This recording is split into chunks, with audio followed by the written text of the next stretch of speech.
Bienvenidos a esta nueva exploración. Hoy nos metemos de lleno en un tema, que nos afecta a casi todos, ¿no? El riesgo al invertir. Siempre está esa dualidad. Por un lado, el sueño de ganar mucho dinero, fácil, sin sustos. Y por otro, pues la realidad, ¿no? La volatilidad, las pérdidas que nadie espera. Y detrás, siempre lo mismo, el miedo y la codicia. Esas dos fuerzas tan humanas. Exacto. Y además, venimos de una época un poco complicada. La confianza de la gente está tocada. Hombre, con escándalos como Enron, WorldCom o aquí más cerca Equitable Life, pues normal. Claro. Todo esto ha dejado clarísimo que hace falta una gestión de riesgos, mucho más seria, más robusta. Y se nota esa brecha, ¿verdad?, entre lo que la gente espera conseguir, sobre todo pensando en la jubilación. Sí. Y lo que los mercados, parece que pueden dar de forma realista. Ahí hay un desfase preocupante. Totalmente. Por eso hoy queremos, sumergirnos en este mundo complejo de la gestión del riesgo en inversiones. Y vamos a usar como guía las ideas de un libro, Investment Risk Management, de Yen-Yi Chong. Un buen punto de partida. El objetivo es intentar entender las diferentes caras que tiene el riesgo, cómo nuestro propio comportamiento, que muchas veces es poco racional, nos la juega. Ya ves. Y ver qué herramientas hay de verdad para moverse en estas aguas. Pero ojo, no nos vamos a quedar solo en los números, Queremos intentar entender la realidad corporativa, ese factor humano. Así que, empecemos a desgranar esto. Perfecto. Pues para empezar por el principio. ¿Qué es el riesgo, exactamente? En esencia es la posibilidad de que pase algo, un evento. Normalmente lo asociamos con pérdidas, claro. Pero ojo, que también puede significar ganancias inesperadas. Lo interesante es cómo lo percibimos. La percepción. Sí. El libro pone una analogía que me gusta mucho, la del tiburón. En algunos sitios es pánico total. En otros, pues un manjar exquisito. Es buena imagen, sí. Refleja muy bien cómo la cultura, lo subjetivo, influye en cómo vemos el peligro, ¿no? Totalmente. Y lo curioso es que esa percepción muchas veces choca de frente con la estadística pura y dura. ¿Ah, sí? Hombre, es muchísimo más probable morir porque te caiga un rayo o incluso ahogado en la bañera que por el ataque de un tiburón. Ya. Pero el miedo al tiburón es, potentísimo. Ya, el miedo irracional. Ahí está. Y eso en inversión es crucial. Saber separar ese miedo visceral del análisis real del peligro. Entiendo. El libro nos ayuda un poco clasificando el riesgo en 3 tipos principales. El primero, el riesgo de crédito. Vale. Este es, digamos, el más fácil de entender.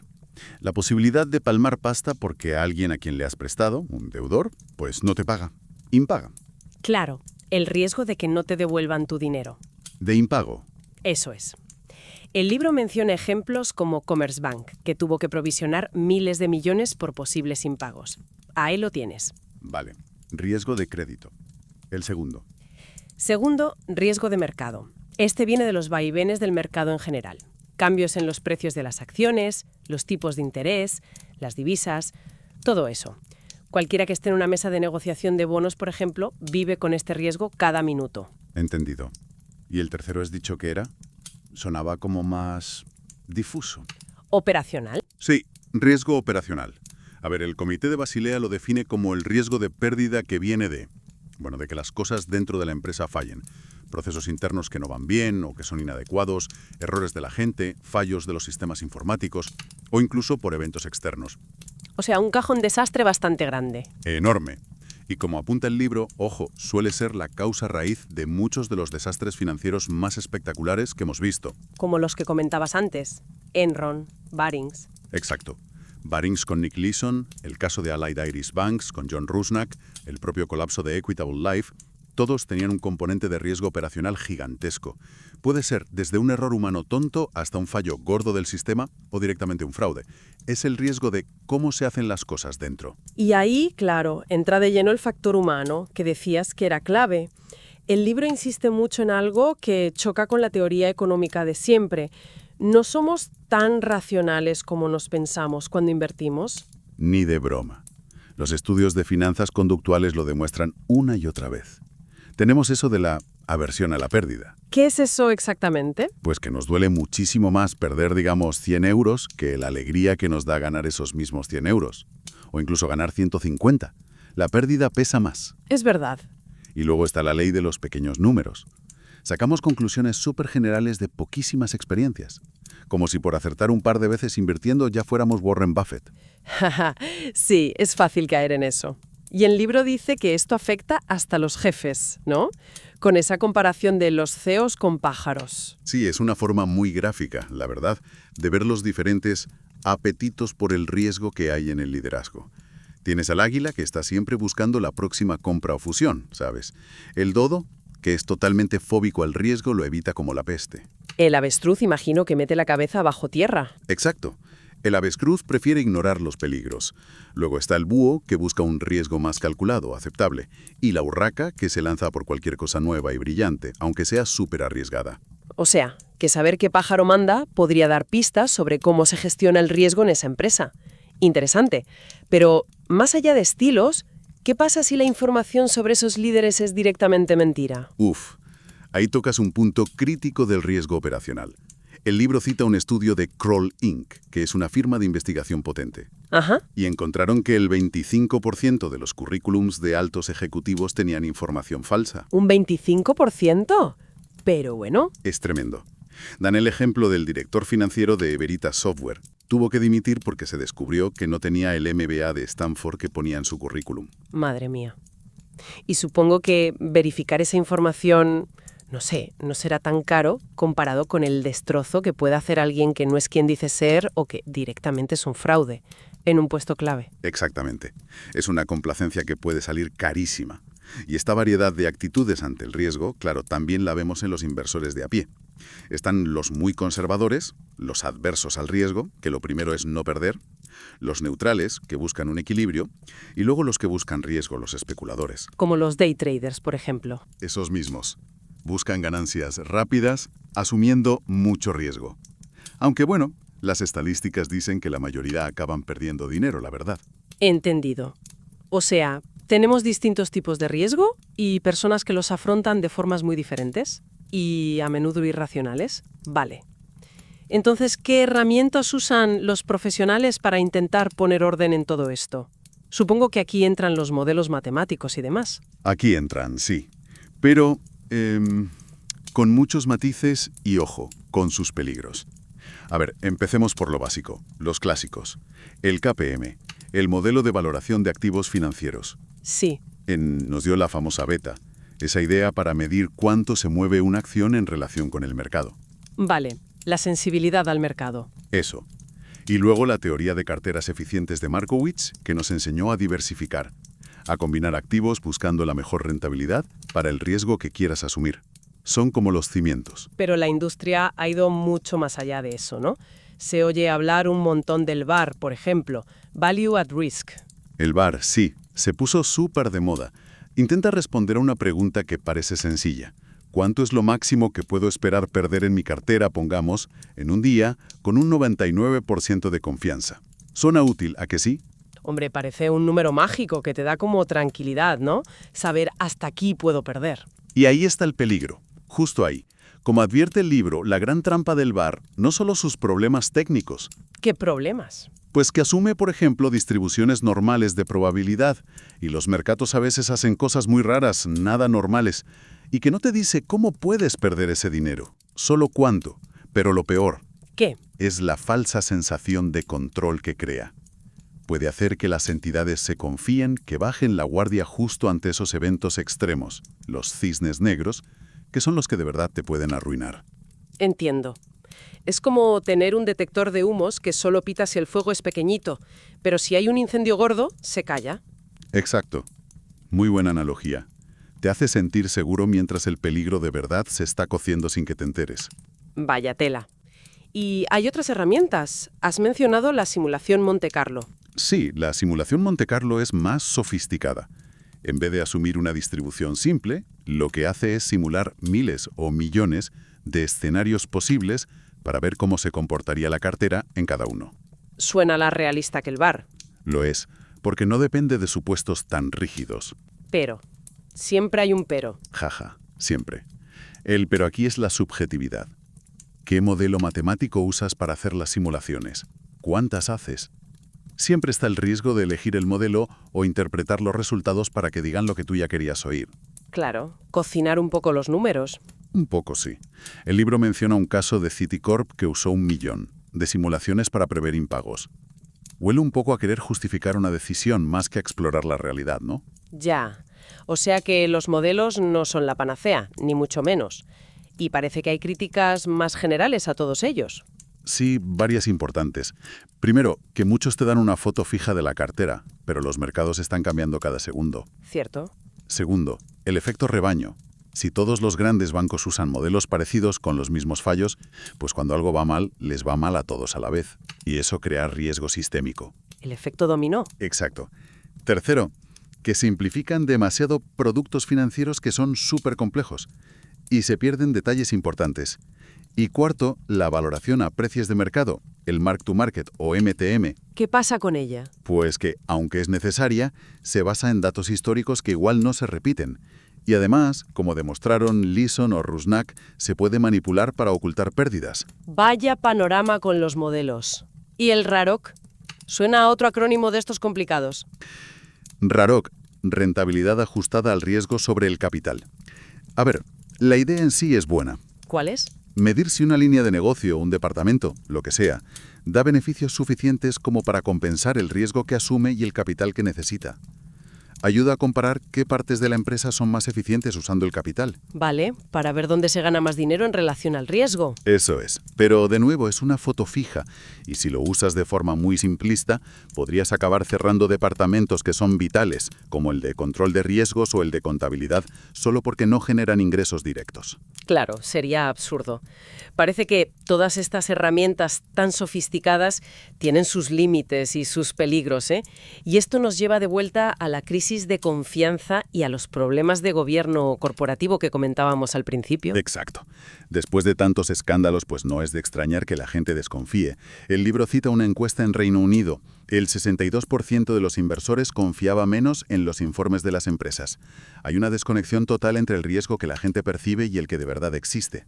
¿Y los reguladores? Parece que siempre van un poco por detrás, ¿no? A toro pasado. A menudo, sí. Aunque son necesarios, claro. Pero muchas veces actúan cuando el daño ya está hecho. El caso del Long Term Capital Management, el LTCM, que detalla el libro, es un ejemplo brutal de esto, ¿verdad?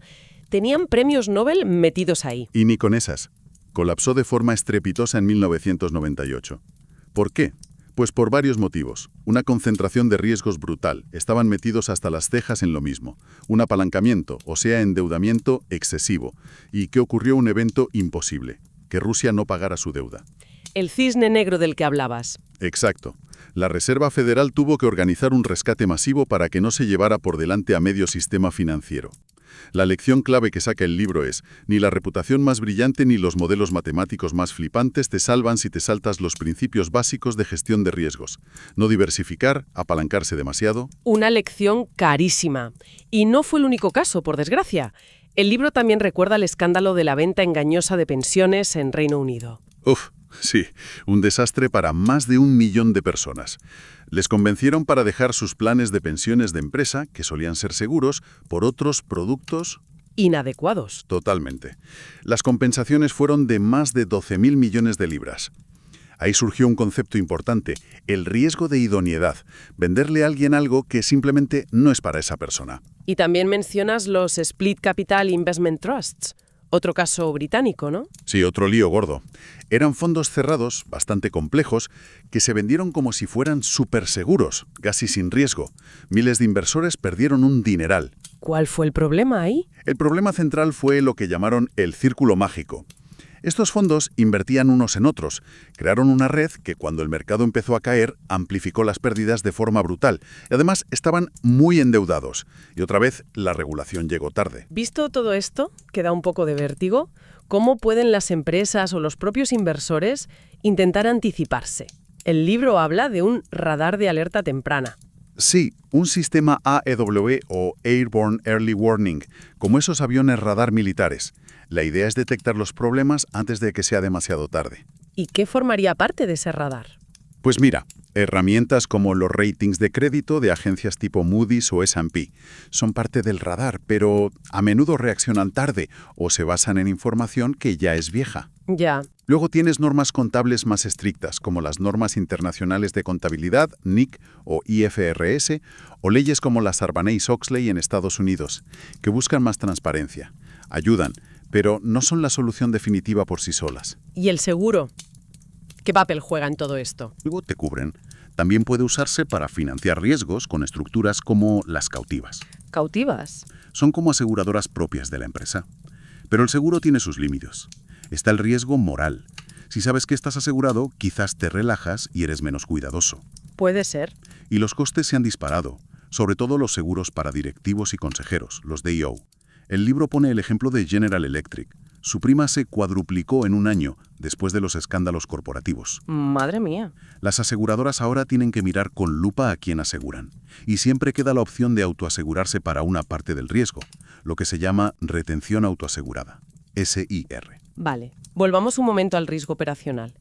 Dijiste que es a menudo la causa raíz de los grandes líos y que Basilea II le dio mucha importancia. ¿Qué tipo de amenazas incluye exactamente?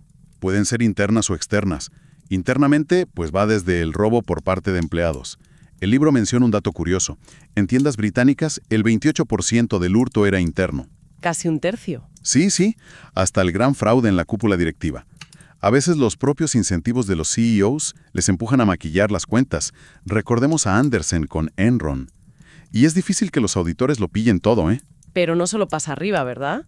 Los casos de Barings o IIB fueron traders de niveles más bajos. Exacto. Pero el libro subraya algo importante. No fueron solo manzanas podridas aisladas. Hubo fallos antes en la organización, en los controles internos, que les permitieron liarla como la liaron.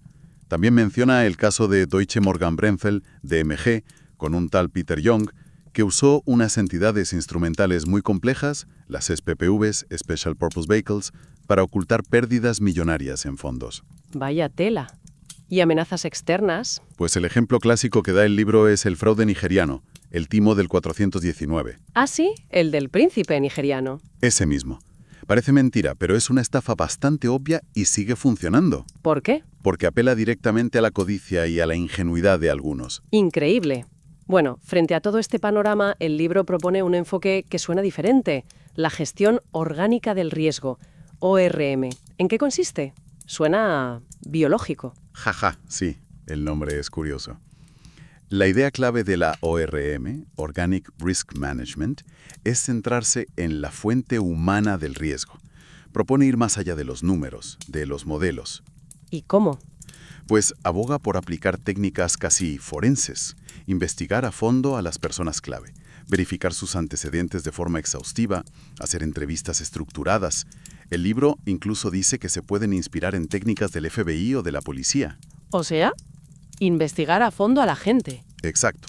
Se trata de entender de verdad quién toma las decisiones y por qué. Poner el foco en las personas, en sus motivaciones, no solo en las hojas de cálculo. Entiendo. Y esto conecta con cómo se evalúa a los gestores de fondos, ¿no? Con esos términos que a veces se oyen, alfa, sigma. Justo. El alfa en teoría representa la habilidad del gestor para sacar una rentabilidad extra, por encima del mercado, su valor añadido. Su toque mágico, digamos. Algo así. El sigma mide el riesgo asociado a esa habilidad, la volatilidad de ese rendimiento extra. Y luego está teta, que el libro define como los factores conductuales y no financieros. ¿Cómo qué? Pues la cultura de la empresa, la ética del gestor, su forma de trabajar. Esos aspectos más cualitativos, pero que son cruciales. ¿Y es fácil encontrar gestores que tengan alfa positivo de forma constante?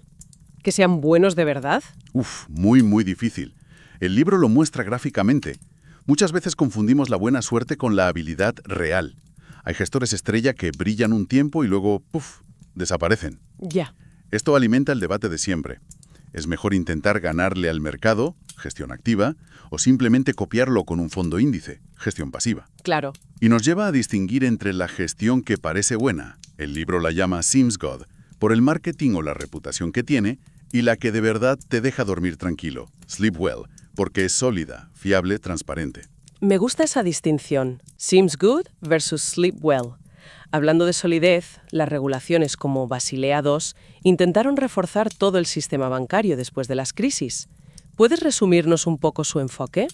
A ver, Basilea II buscó sobre todo elevar los estándares de gestión de riesgos en la banca a nivel mundial. Se basa en 3 pilares. ¿Cuáles son? Pilar 1. Requisitos mínimos de capital.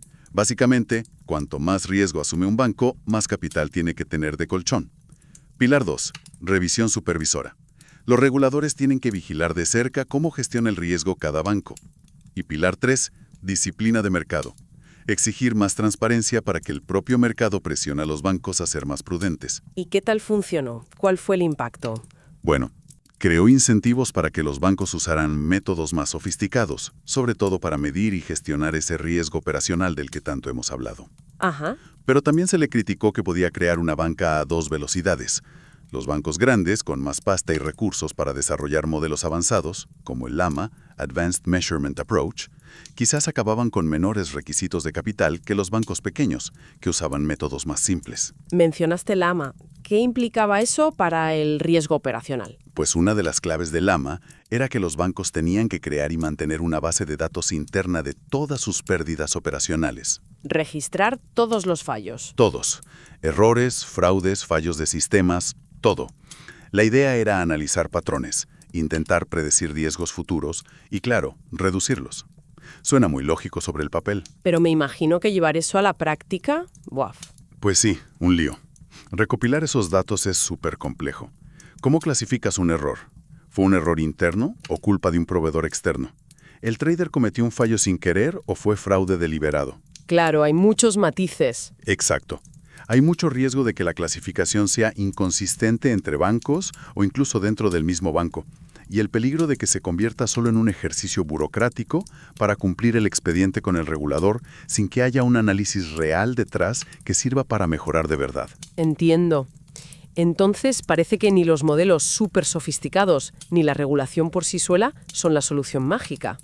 ¿Hacia dónde apunta el libro al final? ¿Cuál es la propuesta? Pues apunta hacia una gestión integrada del riesgo. La idea es romper los hilos en los que a menudo funcionan las empresas. Silos. Sí, que el departamento de riesgo de mercado no se hable con el de crédito y ninguno con el de operacional. El libro insiste en que todos los riesgos, mercado, crédito, operacional y también el reputacional, están interconectados. Hay que tener una visión global, holística. Y ahí encaja la gestión orgánica del riesgo, ORM, que mencionaste antes. Precisamente. La ORM busca atacar las causas raíz de los problemas, que suelen estar en fallos de responsabilidad, de control, de rendición de cuentas, de transparencia. Usando esas técnicas de investigación profunda, casi forense, para ver más allá de la fachada, de la reputación que se proyecta y entender la realidad humana y ética de la organización. Vale, una visión más profunda y conectada. Y el libro termina con una idea que suena bastante potente, la gestión de riesgos estilo Kalashnikov. Suena un poco extremo, ¿no? Jaja, sí, es una metáfora, claro. Una metáfora provocadora. Lo que quiere decir es que a veces las vías tradicionales para reclamar o buscar compensación, ir a juicio, reclamar al seguro, son lentísimas y carísimas. Ya, se eternizan. Exacto. La idea Kalashnikov es aplicar presión más directa, más contundente, para forzar cambios cuando las cosas van mal y la empresa no responde o se hace la loca. ¿A qué tipo de presión se refiere? ¿Manifestaciones? No tanto eso. Menciona, por ejemplo, el activismo accionarial. Grandes fondos de pensiones, como CalPERS en Estados Unidos o PIRC en Reino Unido, que usan su poder como accionistas importantes para exigir cambios en la gestión o en el consejo de administración. Y cita ejemplos más extremos de influencia directa, como las investigaciones superagresivas que hizo el fiscal Elliot Spitzer en Estados Unidos, que forzaron reformas en Wall Street. O incluso menciona, y esto lo pone como ejemplo límite, muy cultural, la intervención histórica de la Yakuza en juntas de accionistas en Japón para influir en decisiones. Ostras. Obviamente, la idea no es la violencia ni nada parecido, ¿eh? Es usar tácticas de presión menos convencionales, más enérgicas, cuando los mecanismos normales fallan o no son suficientes. Entendido. Un enfoque más proactivo y, digamos, con menos paciencia ante la inacción. Vale, creo que hemos cubierto un montón de terreno interesante. Si tuviéramos que resumir las ideas clave de toda esta exploración, ¿qué dirías? A ver, yo diría 1. El riesgo es parte inseparable de la inversión. No se puede eliminar, solo gestionar. 2. El factor humano es absolutamente central, tanto como fuente de riesgo por errores, sesgos, fraudes, como clave para gestionarlo con juicio crítico, investigación. Sí. 3. Los modelos matemáticos son herramientas útiles, pero tienen límites importantes. Nunca deben sustituir al pensamiento crítico. 4. La reputación de una empresa o un gestor a menudo es solo eso, una fachada. Hay que rascar. Totalmente. Y 5. Por todo lo anterior, necesitamos una gestión del riesgo que sea integrada, que mire todo el conjunto, que sea proactiva, no reactiva, y que investigue a fondo sobre todos esos factores orgánicos, humanos, de los que hablaba la ORM. Muy bien resumido. ¿Y tu mensaje final para quien nos escucha sería? Pues que gestionar el riesgo no es seguir una checklist y ya está. Exige mantener siempre un escepticismo saludable. No creerse todo lo que te cuentan. Requiere investigar a fondo, ir más allá de los informes bonitos y los números que parecen cuadrar. Preguntarse por las personas que hay detrás, por sus incentivos, por sus motivaciones reales. Se trata de entender la dinámica de poder dentro de la organización, los posibles conflictos de interés, los peligros ocultos, no solo la imagen que proyectan hacia afuera. Clarísimo. Y para dejar a nuestra audiencia pensando, lanzo una pregunta final, o dos, basadas en todo esto que hemos hablado.